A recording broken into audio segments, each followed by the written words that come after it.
Hey, welcome to the Explainer. Today, we're going to build a playbook for innovation, and we're doing it by mashing together two really powerful perspectives. You've got a founder who spun a dream into a multi-billion-dollar company, and a futures designer who helps giants like Google see the future clearly. So, this is the big challenge for any innovator, right? True breakthroughs, they need two things at once: a vision that is just wildly ambitious and a really sober, realistic way to actually get there.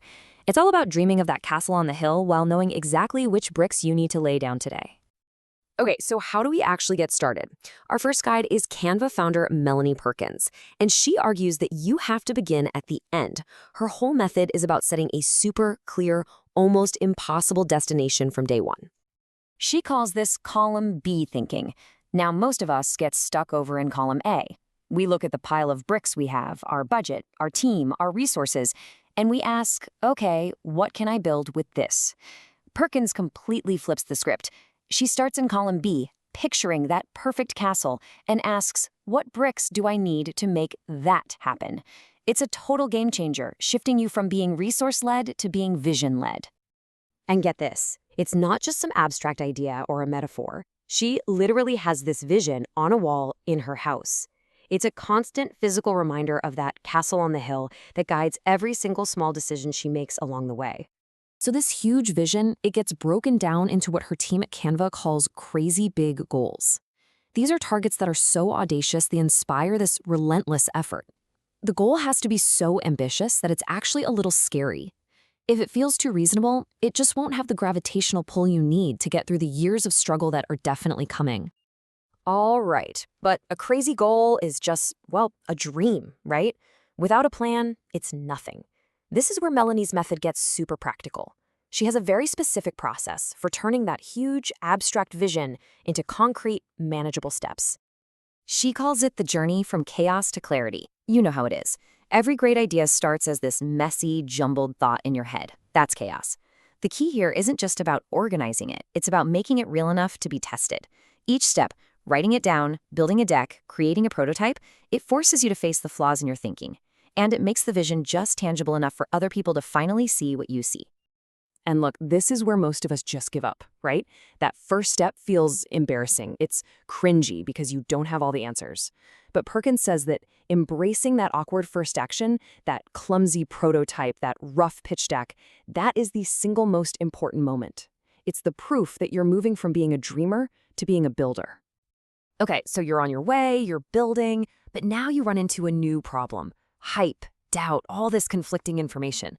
This is where we need a serious reality check. And for that, we're going to turn to futures designer Nick Foster, who's helped companies from Google to Dyson navigate these exact challenges. This quote is pretty much the core of Foster's entire philosophy. Every invention, every new idea has a dark side. A visionary can't just be excited about the awesome new ship they're building. You have to think about the shipwreck from the get-go. And that's not being pessimistic. That's just responsible, clear-eyed innovation. So, to avoid building those shipwrecks, Foster gives us this incredible four-part framework.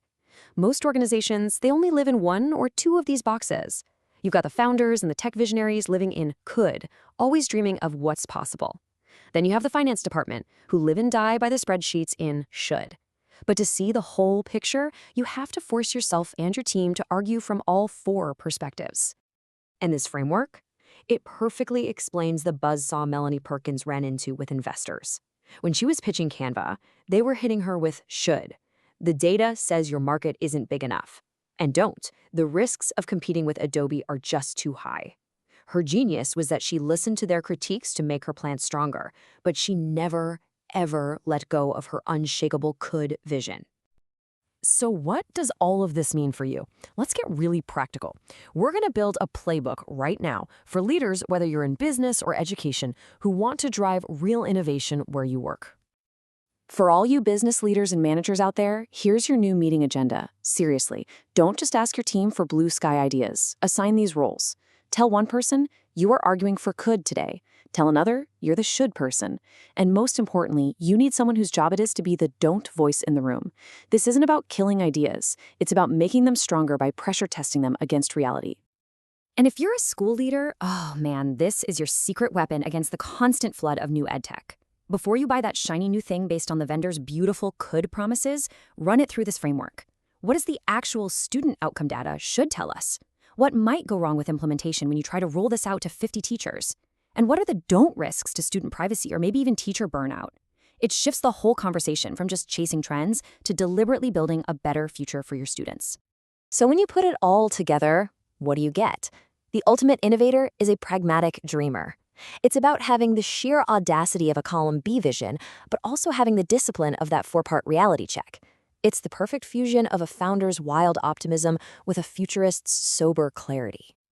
Every single world-changing innovation began with one small, awkward, embarrassing first step. So the question isn't just about your crazy big goal, it's about the very next thing you're going to do today to start building it. So, what's it going to be?